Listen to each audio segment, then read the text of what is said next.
Hey everybody, welcome back to this week's show. We are on our way up to fish the Bay of Green Bay and actually going to fish the bay and some tributaries. We've got some severe weather today as far as wind. The wind is going to be cranking and we're starting off at about 20 miles an hour, and then later on this morning it's going to increase and we're looking at 25 to 30 mile an hour steady winds with gust up to 40. So it's going to be very challenging. We're going to start off vertical jigging. We're going to try to go and basically throw rip and wraps and hair jigs and other things. And we got an offshore wind, so that's going to help us out a little bit too. I'm going to end up probably putting a couple of drift socks out to slow us down.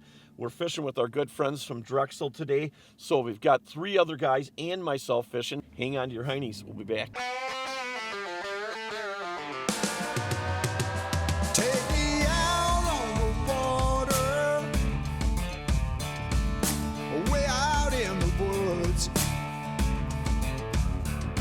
Where the breathing is easy, the living is good.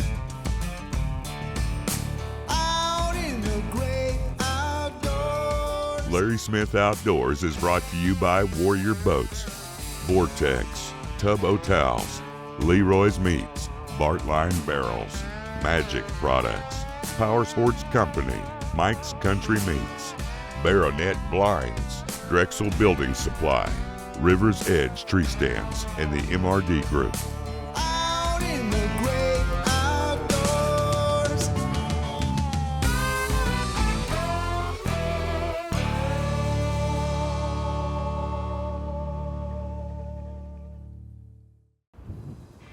Good job. Like bigger. Okay, nice fish. That's a nice one. I'll grab him.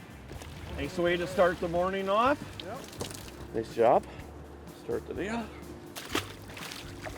1 down, 100 to go. That's it. Karen said we're going to catch 100 fish today, so we got 99 to go. There's a double. Yep, now that's what they wanted. Just changing that cadence around when the spot lock is here. Nice job, you guys. Okay. That one.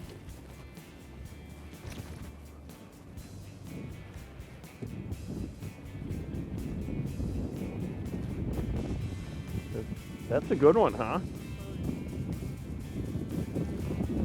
A little bit better one. Ooh, that's a nice one. Yep. Not a giant, but still it's good fish. Yeah.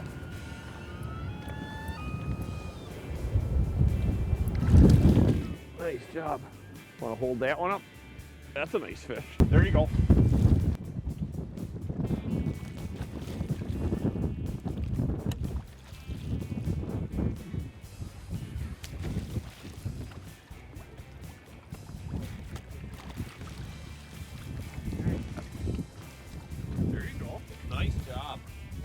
The winds are blowing about, as you can see that big flag out there, about 25 to 30 right now, and they're supposed to pick up. So a little bit, we're trying to get over a few difficulties today, and we will. It's just a matter of time to figure everything out and get everything working good. And a lot of times what happens is that when you get these cold nights like this, even though it's going to warm up next week big time, but it's still getting real cold. It's still below freezing. These fish, it takes a little bit to get them going. What we're doing is we're working some deeper water right now because that's going to be where your warmest water is. That's where these fish are going to obviously lay at the sun out like it is today. And if the wind lays down a little bit, we're going to move out into the bay and work some shallow water. Small one. There you go. Nice job.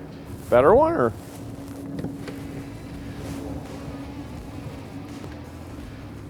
Not a giant, but still fish.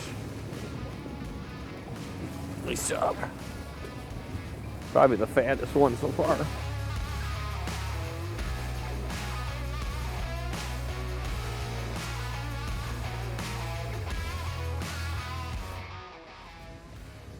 Oh, yeah, look at edible. That. It's a good year. What do you got there? Oh, it was a good year. Son of a buck. That was worth some money. Oh, gosh. Who knows what year that was? Firestone.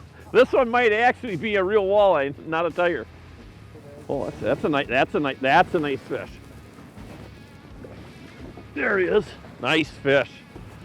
That's what we're looking for right there. That's what we came here for. Definitely. Day like today, you really notice that super braid. Boy, without that, man, it would be very, very tough to detect anything. You know? Oh, nice one. Oh, nice one. That's even nicer than a tire. Oh, you are on fire. Oh, you didn't see what's on the... Look at a Rapala. And a Rapala in the dish rake. There's a skill set to this. Need to wipe your lens off? Just found your right spot in the boat. That's all it was. That's a nice one, yeah. Yeah. Wow. Oh, look at that. Even netted them by itself, right? That's a fisherman, right? I want your autograph. You can tell when they're getting aggressive because now they're starting to chin it, and that means what's happening is you're jigging it up and down in front of them like that. Instead of them opening their mouth up and just sucking it in, what they do is they smash it to the bottom, and that's, you always catch them right here when they do that because they smash that bait right down to the bottom, and that is illegal fish. We're not keeping any fish anyways, but that's illegal fish. It's got to be hooked in the mouth. Well, you got to have a little bit different cadence than everybody else.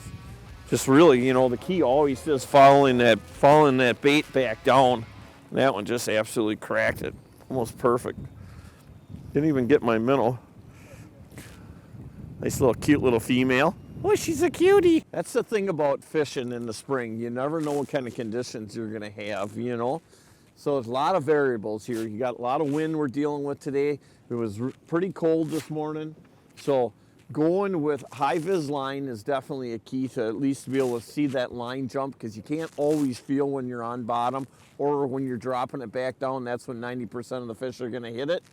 So you gotta be able to watch that line.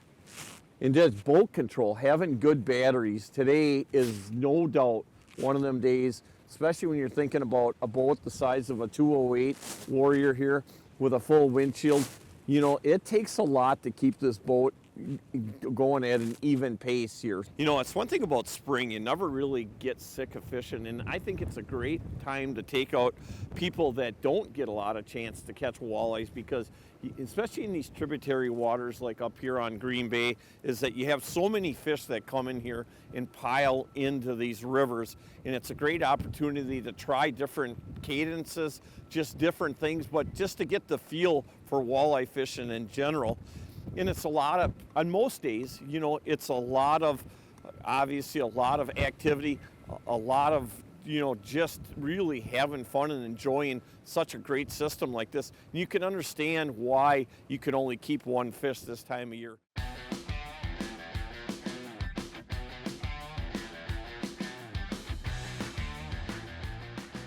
That one really smacked her hard. Got a double going. Come on, let's get a triple or quad. Oh, you lost yours? It should be a dandy. Oh, mega tank. Yep, I think that is a nice fish right there. We had a double going there, and they're both nice fish. I think what's happening is you're starting to see a lot more of these females come in. And again, anytime you get these real big cold fronts like this, you always kind of want to head right away in the morning to the deeper water. And it's going to be more consistent. And like now, if the wind wasn't blowing real hard, and as that water temperature warms up, I would definitely slide out of here and I would get out in front of where the rivers are dumping out into that sand and get in them shallow areas anywhere from 6 to 12 feet. And you'd be amazed how them fish will stack up in there. And you can either drag hair jigs on them in there or shiver minnows or ripping wraps, anything that you really, any way you want to really catch them. Yeah, it's windy when you see whitecaps in the river. Oh, that's a nice fish. That is a nice fish. I'm going to hand it back to you and drop the net so I can get the boat back under control. That's probably the biggest one of the day. That thump, thump, thump. Man, this fish got some power, especially in this river. That current, all the wind. It's another 24-incher. That's why it pays to have a stinger hook on in the spring like this. Most places I fish, I don't use a stinger hook. I'll usually hook the minnow a lot farther back, longer shank hook. But here, because you're dealing with a lot of big fish, it's nice to have that stinger hook on there. Look, I just got her right in the old lip, Roni, right in the old lip right there. Flip-flop that baby in. Again, this one on the stinger hook. Right in the old corner, huh? There you go. That's a nice fish. You said it was a good one, and you were 100% right. Just another 22-incher. That's it. It's about 40 so far. Not for me. You know, the big thing is, too, this time of year, I do use a stinger hook, especially up here fishing for these big fish, because we're looking for that one trophy walleye. And the only difference is about using a stinger hook here versus like on Winnebago on that system, where you don't see a lot of fish over 20 inches, is what I do when I'm using a stinger hook up on the bay. I basically just let that stinger hook lay free, because you're thinking about these fish here are so much bigger. Most of the fish we've been catching today are over 20, 22 inches, and obviously we're looking for that 10, 12 pounder. So versus if I was fishing at home on the Winnebago system, again, most of the fish you're catching there are 14 to 18 inches. And then what I would do is I would hook the stinger hook actually in the minnow. You never want to pull that stinger hook tight. What you always want to do is you want to leave a gap in your line, typically about a 1/2 inch to 3/4 of an inch, and then place the stinger hook into the side of the bait right there. This way, when that bait is moving back and forth, it looks more natural when you're moving it. When I'm up here fishing big fish, I leave that stinger hook just basically lay naturally back like that, because obviously they got a lot bigger mouth, and I'm hoping that that placement is gonna get right up in the top of the roof of the mouth. What's gonna happen a lot of times when you're hooking the minnow like this, the stinger hook on the minnow like this, the stinger hook's gonna go to the side. So again, a lot better chances of hooking that fish when that stinger hook is floating free for these bigger fish. A lot of it really has to do with the boat control, and there is certain parts, like today we get down a little bit farther down river where it's wide open a lot more, and it was hard to keep the boat under control sometimes. I mean, some of them gusts were up to 40 plus miles an hour. But again, you know, that is the key, is to be able to keep that line tight to bottom and try to keep it as vertical as possible. Hey everybody, this week's tip of the week brought to you by our good friends up at Mike's Country Meats in Tigerton, the finest jerky on the planet. You know what? I've got a great tip for everybody this week. Everybody has missed plenty of fish in the net. You know, a lot of times them fish see that net coming at them, and they obviously just dive right down. I have got a tip for you, and it works out really good for me. What I do is always put a hat in the net. I keep this hat on my net all the time, so when I'm going down to dip that fish is concentrating on that hat and not the whole hoop around him. Boom, before you know it, he's in the net and you got him. Hey, again, this week's tip of the week brought to you by our good friends up at Mike's Country Meats, the finest jerky on the planet. I guide pretty much over 300 days a year, and the people that I bring into my boat aren't just customers and friends, they're actually family. And I always try to keep these people as comfortable as I can and safe, and I cannot think of a better product than a Warrior boat. Why is their customer service so good? Because they know that you're part of their family. Come join the Warrior family. Hey, Shotgun in the Kitchen here today, Leroy lunchtime. We have something pretty dang good. I know a lot of you guys, I catch a lot of fish, but this breading I found, this Mize breading that I get at our Leroy Meats is crazy. It's so clean and easy to work with. I have haddock loins I got from Leroy's. I'm gonna cut them up a little smaller so they cook evenly. I could have bluegills, walleye, but I just wanna show you guys what it looks like to use haddock. I got my Mize in a shaker already. The shaker I got from Dick Smith's Bait. This is the cats. I mean, you're gonna watch how clean I stay when I use this. Everything's soaking wet and cold. 6 or 8 pieces, and they're all within like 2-inch cubes right now. No more dirty fingers. Shake the leftovers off. I got my chart up to 375. It's good to go. Duncan haddock. Like I told you guys before, watch your gauge. It's still hot. I don't want to throw too many pieces and it drops the grease. Then what happens is your batter gets moist and the fish stays soggy. You want the outside of your fish to stay nice and crisp. These charred deep fryers are really good at keeping the temperature up. And they return up fast. To get back up to 375 really comes by fast. Now look, I just got that little bit on my fingers from that. This is 5 pounds, and they sell them in 1 pound packages. There's 2 or 3 different flavors. I just got the all-purpose breading, the main one.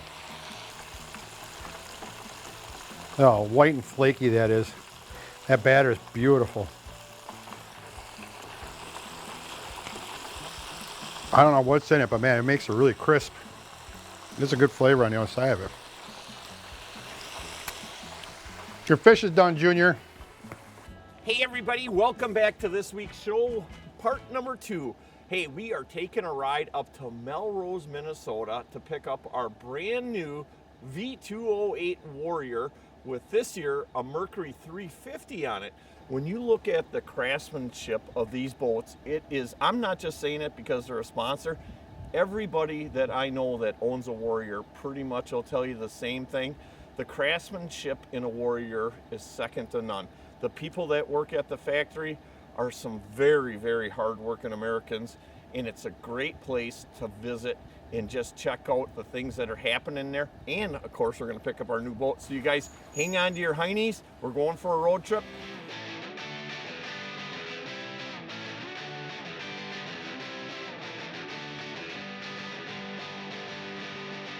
Well, we didn't even really make it about 80 miles and we almost ran out of fuel. This is because the wind is just pulling on us like crazy. And I thought I could make it a little bit farther than I really could. But the only thing that matters is we did make it for gas. You didn't have to push, Clinch. Right. That would not have been good. I'm feeling pretty good. At my favorite gas station. I'm gonna go in to get a couple donuts, maybe a sun drop, and Boogie Lou. There's a big Boogie La.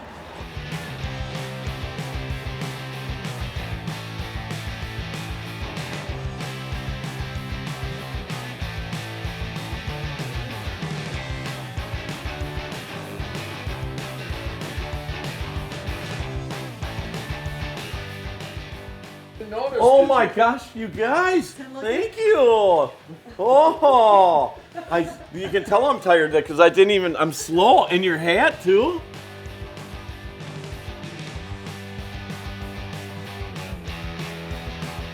So why did you decide to break this up and have, the rigging there, prepping here? We're too crowded up there. Okay. As you can see, there's 3-4 guys in here Yep. that are doing the detailing. On 3 guys up there, that's 7 guys in that little area. That was too crowded. They're falling over each other. Okay. We're trying to gain some production here rather than lose production for a few days. We can't afford to do that. We have too many boats to go out the door. You got to keep it moving.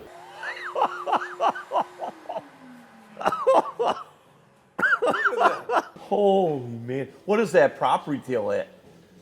I was going to say. Over a couple $1,000. Now, Chuck, this is where everybody does, this is the rigging This room is the rigging for right now. And that'll be shifted into the other new building after. Moving down. But at least we have more room. These guys can move around a little bit more. Okay. What other things would you tell them as far as, now spring is here, you got your boat stored. What's the key thing as far as the first things you would do it as far as getting your boat back out of storage and getting it ready to get back on the water? You need to check your pumps, especially washdown pumps. If you didn't know, you're supposed to drain those in the fall because they will freeze and bust them. Yep. There's a cap underneath it. Yes, you have to drain them. Number 2, your pumps on all of them, your live well and everything, you should back it into the lake and see how they perform. And we have a hand hole here. You open that and turn them on, you'll see if they're leaking. Check your batteries for, you should almost, if you take them out, even though you're going to put them in fresh again or from you had them out all winter, you should check the load range on them. Make sure that they have, that it's there, that they're charged up, stayed charged, and one isn't run down to the point of no return.